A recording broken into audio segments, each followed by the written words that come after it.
Bullet pipe sound check.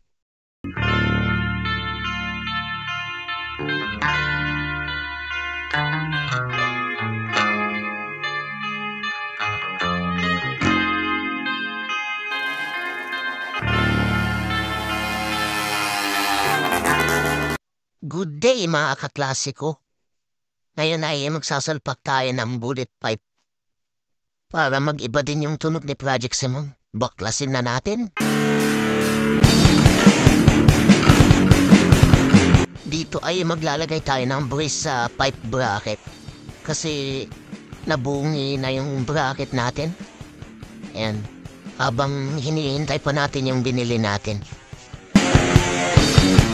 Yan. Ganyan siya. Inipit natin. Para hindi malaglag yung pipe. Ikabit na natin.